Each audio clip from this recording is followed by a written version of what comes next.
It's really good to be with you. My name is Patrick Reagan, and I'm at my home church in Chelmsford here by myself, feeling a bit lonely. And I really want to talk to you about journeying with others through a crisis. And me and my wife, Diane, we run a charity called Kintsugi Hope, and we're trying to produce loads of resources around emotional, mental well-being that could be helpful for folk right now. I've written this book called Honesty Over Silence. It's okay not to be okay.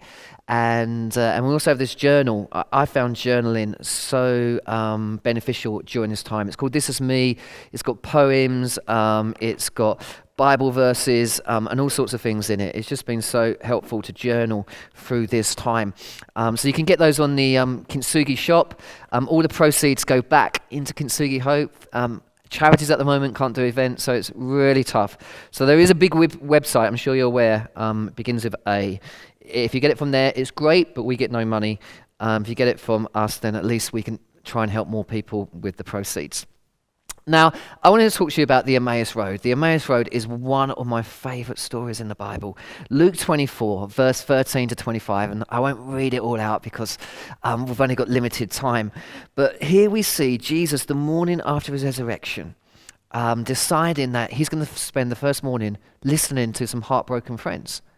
Now, I'm guessing if there was a marketing expert, they might have gone, Jesus, we could do a big event, we can get your name out there, it's all going to be okay. But this really challenges me. The morning after his resurrection, he spends the time with two people. There's no mass numbers. We love numbers, don't we? We love to talk about how many views we've had online or how many people used to come to our festivals and conferences. Jesus spends the morning with two heartbroken people. And Cleopas and Mary, most theologians think Mary probably was at the resurrection, at the crucifixion, and a different Mary was present after the resurrection. But they were there, and so if they were there at the crucifixion, they would have heard the agony, the pain, the anxiety, the humiliation of what a crucifixion is all about. And so what happens is Jesus walks alongside these broken people, and what really gets me about this is they start talking. And they start talking about, have you not heard that went on? Because they wanted a military Messiah. The Israelites, they'd been invaded by the Assyrians, the Babylonians, the Persians. Now the Romans are ruling over them. And they just wanted to rule over their own land. And they were hoping that Jesus was going to be the Messiah that sorted out the Romans, that brought everything back to Jerusalem, and the renewal of the temple and all those things. And they're disappointed, they're disillusioned, they're heartbroken. And the interesting thing is, as they start telling their story, Jesus doesn't interrupt them and go, guys, it's okay, I'm Jesus. Ta-da! Everything's all right, we don't need to have this conversation. He let them talk. He let them talk. He let them go on the journey. I think so often the temptation for many of us is we want to fix people. And so we become really bad at listening. If we're going to journey with people through a crisis, we've got to learn to listen better, to listen to the pain, to listen to the anxiety, to listen to the confusion of trying to work it out. In Kintsugi Hope, we often talk about holding space for people. And I love this definition of holding space. What does it mean to hold space for someone? It means that we are willing to walk alongside another person in whatever journey they're on without judging them, making them feel inadequate, trying to fix them, or trying to impact the outcome. When we hold space for other people, we open our hearts, offer unconditional support, and let go of judgment and control. So often what we've done in people's pain, we've told people who are struggling that it's their fault. Or we try and come up with reasons for their pain. It's your sin, it's your unbelief, it's your lack of faith. You just need to pray a bit more. I remember this beautiful lady coming up to me once. She was struggling, she thought she was struggling with depression. She said, I've been crying every day for months. And I feel so low and depressed. And I went to my pastor and I told him how I felt. And he said to me, I hear no faith in your comments whatsoever. And she looked at me and she goes, what do I do? And I was like, well, I'm not a medical expert at all. But I think it'd probably be worth you going to your GP. She's like, really? You don't think I should have prayer? I'm like, you can have prayer. But actually, it would be really wise to sit down with your GP and just share how you're feeling.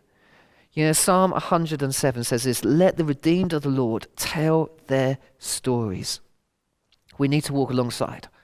The second key thing about this story that really gets to me is it challenges my priorities.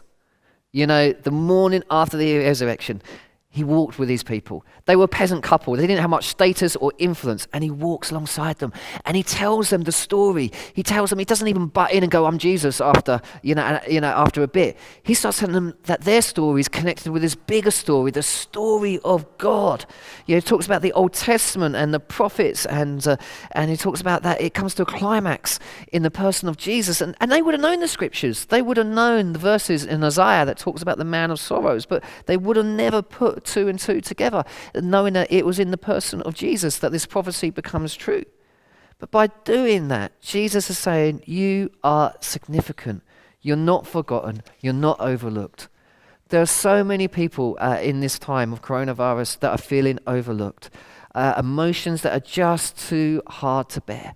And I think at this time we have a message to say you're not overlooked, you're not forgiven. We have a Messiah that walks alongside that says you are significant, you're part of the story. One of the biggest issues before lockdown in our country was loneliness.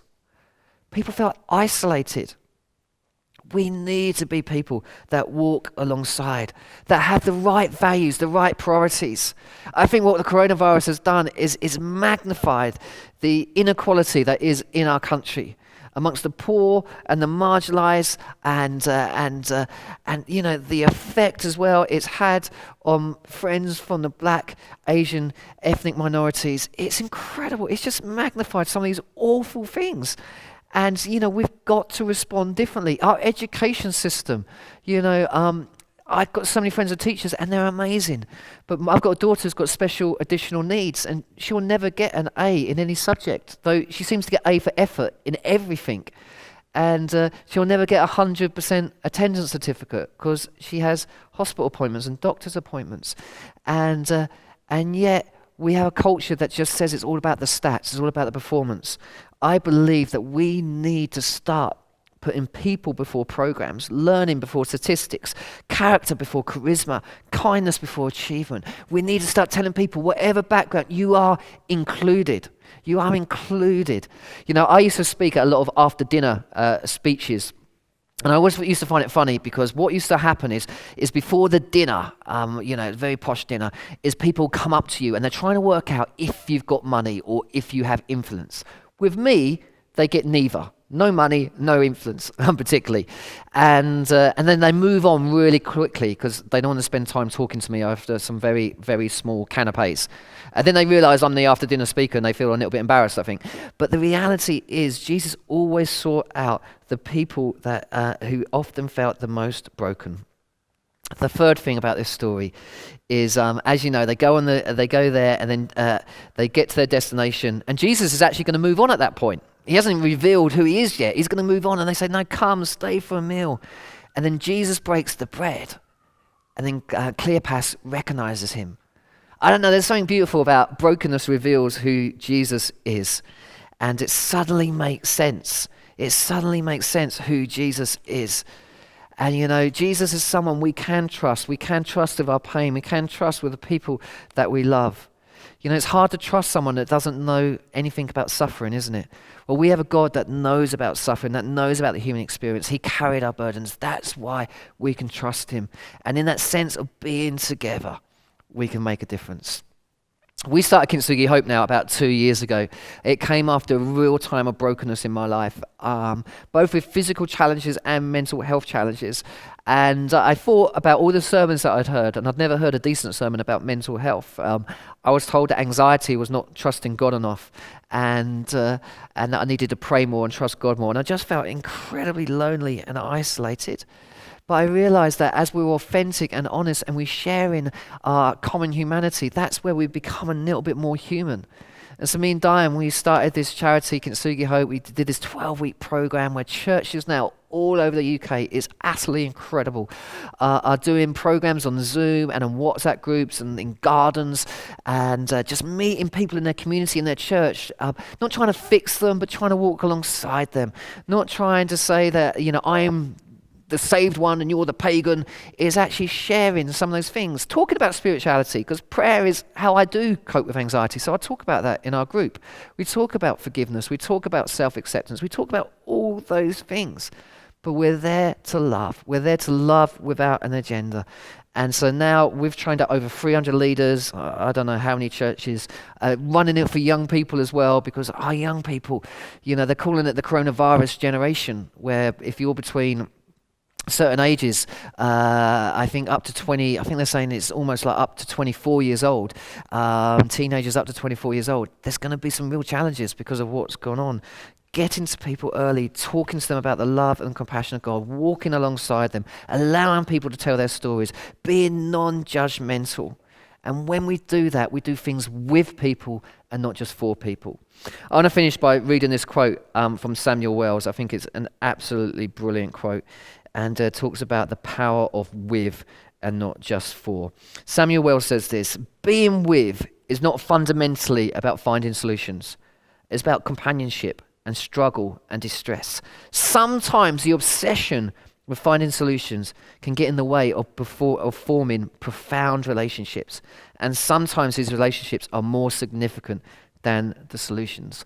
People are more important than anything else. Jesus walks along the Emmaus Road. He spends the morning. He challenges our values.